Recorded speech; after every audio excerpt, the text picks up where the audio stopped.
अरे ही काय वेळ आहे तुझी यायची? 1 तास झालं थांबलो इथे मी. चुकलो. बरोबर आहे, अमेरिकेत होतास नाही का 10 वर्ष?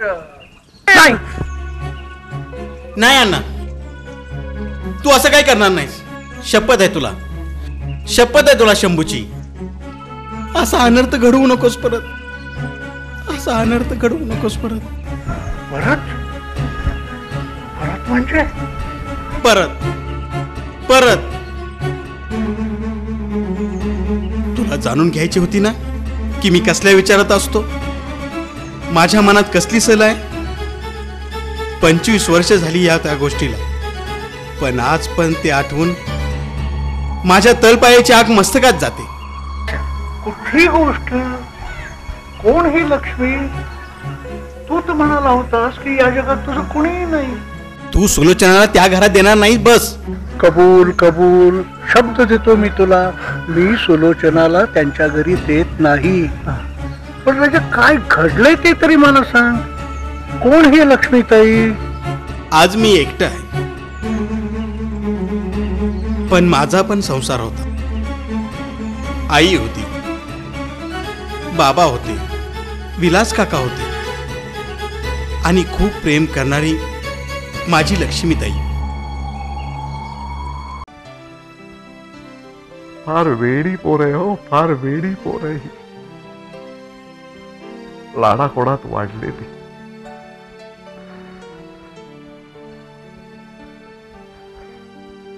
रुक्मिणी, रुक्मिणी, रुक्मिणी, अगं तू बघत असशीलच हे सगळं. हे बघ, तुला दिलेलं वचन मी आता पूर्ण करतोय. हो, पूर्ण करतोय. नाही, तू आहेस, माझ्या बरोबरच आहेस. मला माहितीये, मला माहिती. तिथलं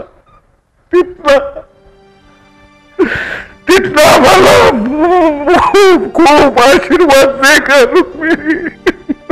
खूप खूप आशीर्वाद दे.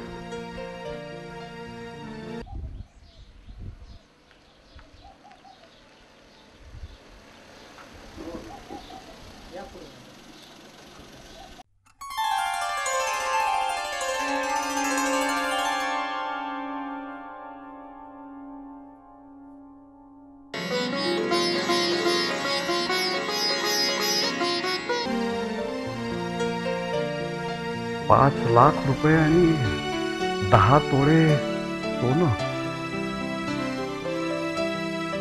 नाही, पण मला माझ्या मुलीच्या कल्याणासाठी हे करायलाच हवं. नाही तर रुक्मिणी, मी आहे ना. हो, मी आहे. करणार हे, मी करणार.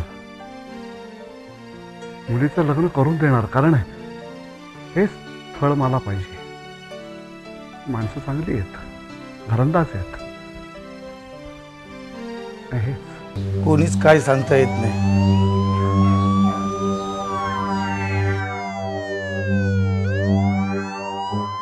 काका, मला पण 100% वाटतं लक्ष्मीला त्या लोकांपासून धोका आहे.